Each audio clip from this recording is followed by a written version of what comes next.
Hello friends, இது வந்து சாம்பார் சாதம். இது நைட்டு டின்னருக்கு வச்சுருக்கிறேன்.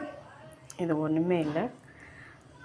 பழைய சாதம் மதியம் வடித்த சாதம் வந்து மீந்துருச்சுன்னா இந்த மழை காலத்தில் என்ன செய்கிறதுன்னு தெரியாமல் தண்ணி ஊற்றி சாப்பிட்டா சளி பிடிச்சிக்கும்ல. அதனால் தக்காளி, பாசிப்பருப்பு, நமக்கு தகுந்த மாதிரி நம்ம டேஸ்ட்டுக்கு தகுந்த மாதிரி தக்காளி, வெங்காயம், சீரகம், பாசிப்பருப்பு கொஞ்சம், துவரம்பருப்பு கொஞ்சம், இது எல்லாமே அந்த மதிய சாப்பாட்டில் போட்டு தண்ணி கொஞ்சம் அதுக்கு தகுந்த மாதிரி, அதாவது சாப்பாடு எவ்வளோ இருக்குதோ அதுக்கு மேலே சும்மா ஒரு இன்ச்சு அந்த அளவுக்கு இருந்தால் போதும்.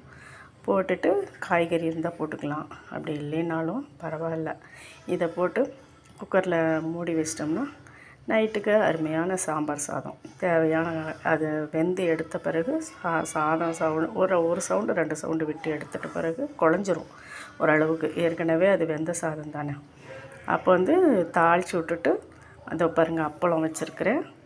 அப்பளம், அடுத்தது ஊறுகாய் இருக்குது. ஊறுகாய் போட்டு வச்சுருக்கிறேன். இருந்தாலும் இந்த பாக்கெட் ஊறுகாய்னா கொஞ்சம் டேஸ்ட்டாக இருக்கும். அதனால தான் அது சாப்பிடும்போது டேஸ்ட்டாக இருக்கும். அந்த சாதத்தை வேஸ்ட்டு பண்ணாதபடி இந்த மாதிரி செஞ்சுக்கலாம். காய்கறி இருந்தால் போடலாம், இல்லைன்னா பருப்பு மட்டும் போட்டு செஞ்சிடலாம். சாப்பிடுங்க. நல்லா இருந்ததுன்னா சொல்லுங்கள். கமெண்ட்டும் பண்ணுறதில்ல, சொல்கிறதே இல்லை. சரி பாருங்கள், முடிஞ்சால் செய்யுங்க.